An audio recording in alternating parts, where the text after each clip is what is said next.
What if I told you that while everyone was watching blue-chip earnings, two of Wall Street's most powerful institutions quietly absorbed over 14 million shares of a sub-dollar AI stock in a single day? Hey, it's Smart Stock Sam, and today we're diving deep into Datavault AI, ticker DVLT, where institutional giants are making aggressive moves that suggest something massive is brewing.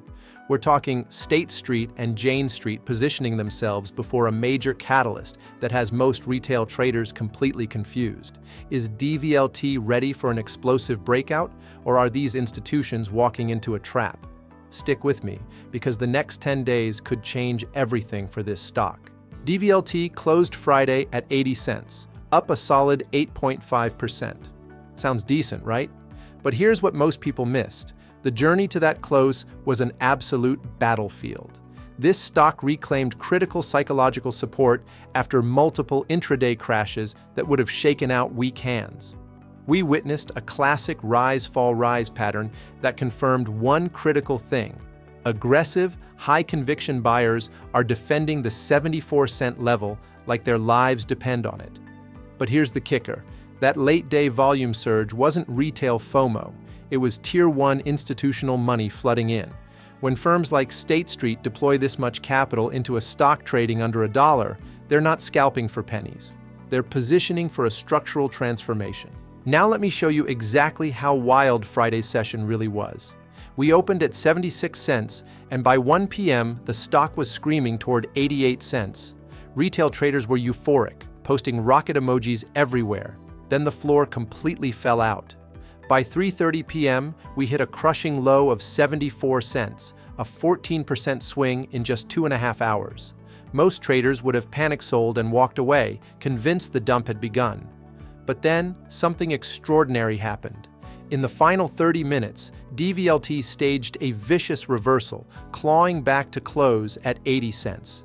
This wasn't just a bounce. This was a high-conviction recovery that screams institutional defense of that 74-cent floor. So what triggered this insane volatility? Let me break down the three-act drama. Act 1. Morning momentum was fueled by a feature in radio and television business report, plus growing anticipation for the upcoming warrant dividend. Act 2. The midday flush. This was triggered by total confusion over the warrant exercise conditions, specifically some crypto requirements we'll unpack in a minute, combined with news that two major insiders, Retta Joseph and Gregory Castaldo, completely liquidated their positions. Act 3. The closing spike. Just when the bears thought they'd won, an SEC Form 8K filing hit the wire confirming the warrant dividend was still on track. Bulls interpreted a minor procedural update as a green light and started buying aggressively. But here's what should really grab your attention. In the final 15 minutes alone, over 522,000 shares traded hands. Think about that.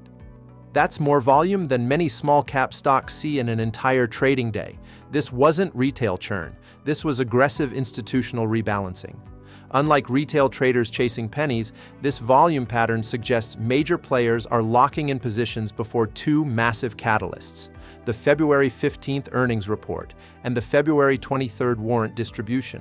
They're front-running the very events we're all waiting for. Now, before you rush to buy, you need to understand the critical technical levels that will determine whether this thing moons or crashes. 80 cents is your pivot point. As long as we close above this level, bulls maintain control. Our immediate upside target is 88 cents. That's the intraday high and the primary resistance standing between us and a true breakout. On the downside, 74 cents is our firm floor.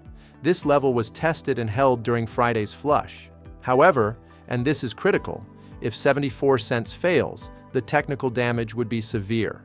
We'd likely see a rapid move down to 67 cents. You absolutely need a plan for that scenario. Now, some of you are wondering, is this just a technical trade, or is there actually a real business here? The fundamental bull case rests on their ADIO platform. This technology uses inaudible sound waves, signals you literally can't hear, to trigger real-time mobile engagement like polls and feedback through broadcast audio. It's essentially a bridge between old-school media and modern mobile devices. Most importantly, it's currently in a pilot program with FinTech TV. This is the critical proof of concept for monetization. If they can prove this works for financial news delivery, the scalability is absolutely massive. But Datavault isn't stopping there. In an era of deepfakes and AI-generated misinformation, they've launched what they call the bias meter, a tool providing real-time visual indicators of content slant. CEO Nathaniel Bradley says this sets a higher standard for responsible AI. Now, you might think this is just marketing fluff, but here's the angle. This narrative is specifically designed to resonate with ESG-focused institutional investors. These are the massive funds with billions to deploy that are mandated to invest in responsible technology. This isn't accidental positioning. Speaking of catalysts, the immediate one is less than 48 hours away. Mark your calendar for February 15th. This earnings report is the moment of truth. Investors are looking for hard validation of the ADIO monetization thesis. Because of the uncertainty, expect extreme volatility. Based on peer analysis of high-growth AI stocks, we're looking at an implied volatility profile around 70%. That means potentially massive daily swings. If they beat expectations, that 88-cent resistance becomes a memory. If they miss, we're retesting that 74-cent floor immediately. But earnings are just the appetizer. The main course is the warrant dividend timeline, and this is where things get complicated. Here's the schedule you need to memorize. The record date was January 7th. That's already locked in. Earnings hit February 15th. The distribution date has been revised from February 21st to February 23rd. And these warrants don't expire until February 23rd, 2027. You have a full year to decide what to do with them. But the mechanics of actually getting and using them are where most people will trip up. Let me explain the allocation logic, because this is crucial. The ratio is 60 shares for one warrant, and the exercise price is $5 cash only. So let's do the math. If you hold 125 shares, you get exactly 2 warrants. Those extra 5 shares? Completely disregarded.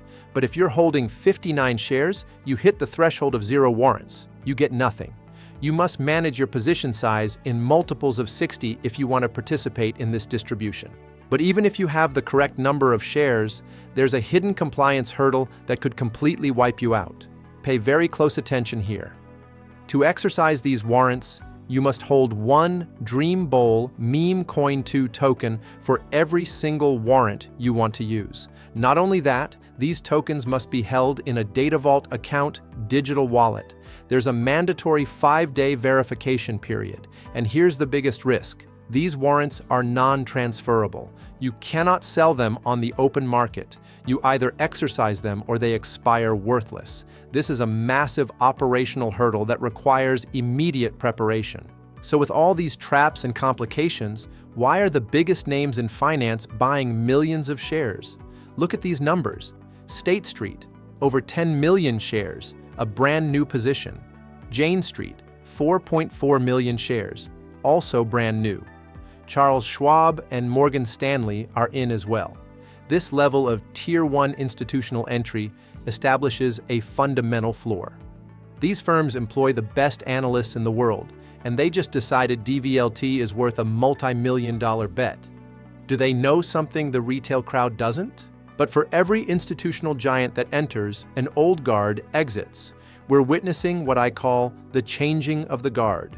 Early insiders like Rita Joseph and Gregory Castaldo have completely cashed out, reporting 100% decreases in their holdings. They're gone. But look who's replacing them. Mariner LLC increased their stake by over 1,000%. Citigroup is up 137%. The weak hands and early seed investors are leaving, and strategic institutional accumulators are moving in. This shift in ownership structure is a massive tell. So, what's my final verdict for the next 10 days? We are cautiously bullish as long as we hold above 80 cents. If we can survive the February 15th earnings without breaking support, the path to 88 cents is wide open. Here's your action plan. Step 1. Manage your stop losses religiously below 74 cents. With 70% implied volatility, you cannot afford to be passive. Step 2.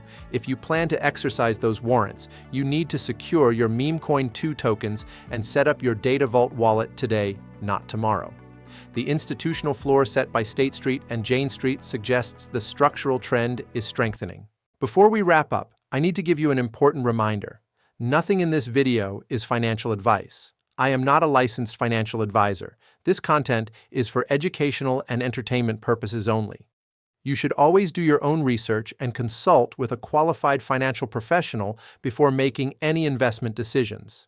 Trading stocks, especially volatile penny stocks, carries significant risk, and you can lose money. The big institutional players have made their move. Now it's time to see if the market rewards their conviction. Will DVLT break through 88 cents and start its explosive run, or will the earnings disappoint and send us back to retest support? The next 48 hours will tell us everything. If you found this analysis valuable, smash that like button, subscribe to Smart Stock Sam for more institutional flow analysis, and drop a comment letting me know if you're watching DVLT. I'll see you in the next one.